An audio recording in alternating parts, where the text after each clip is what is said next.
this breakfast, what does Barbara Ann Campbell's story mean to this greater Jacksonville, Northeast Florida community, Gail?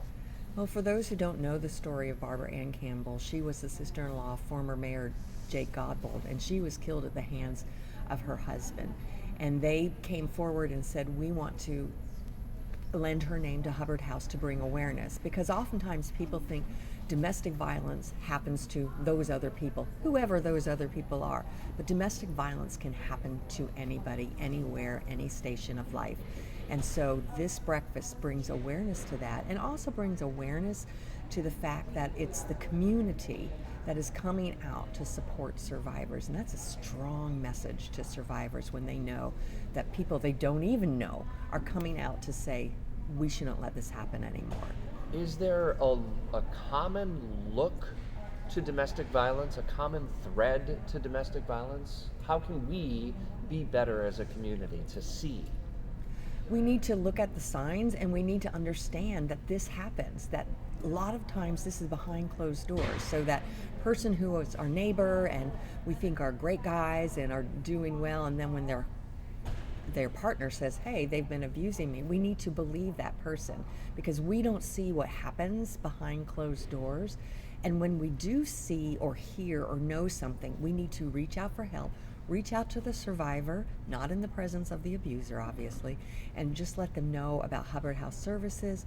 Let them know that you care and you believe them and you want to get support for them. And even if they don't respond positively to you that first time, remember, they're living in a lot of fear, but you're going to be the person they're going to reach out to because you originally reached out to them to offer help. And Gail, that's a really good point. How important is it to have patience with somebody who you suspect is a victim of domestic violence? Because there's so many things happening in their head.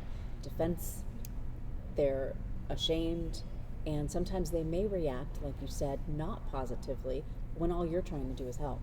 Exactly. And there are a lot of reasons they may not act positively. One, they have been just threatened. If anybody finds out, it's going to be worse. So them even acknowledging that to you is going to not be something that's going to be readily happening.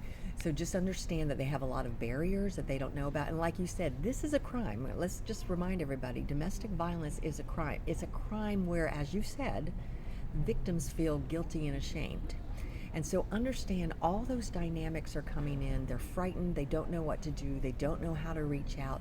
They don't believe that people are going to believe them because the abuser has said, nobody's going to believe you. Look at me. I'm upstanding in the community. Everybody knows me. I'm a great person. And so just being there to offer support again and again, how many ever times it takes. And if you hear or see something happening, call the police. Don't do anything to put yourself in harm's way.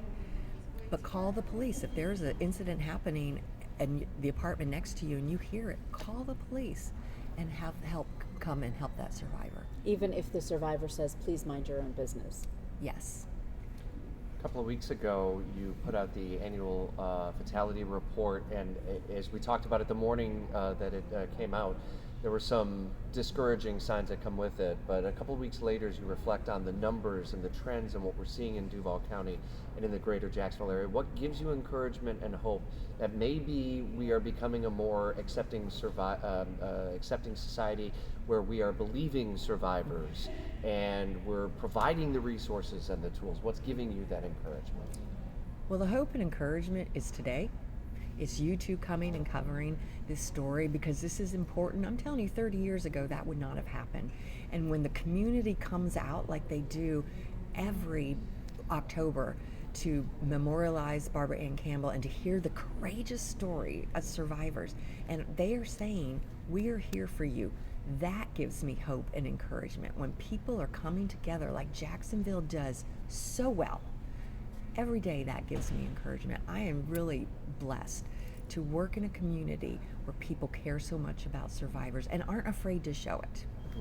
Gail Patin with Hubbard House, what's the best way that someone can connect with you, and how can survivors reach out in that 24-hour hotline? 24-hour hotline, 904-354-3114 or 888-500-1119. We're there 24/7, 365. There is help. There are resources that are available to you through Hubbard House and many other local organizations in Northeast Florida. Gail, good to see you. We'll visit again later this morning. Yes, thank you. Appreciate it. Jacksonville's Morning News continues at 6:40.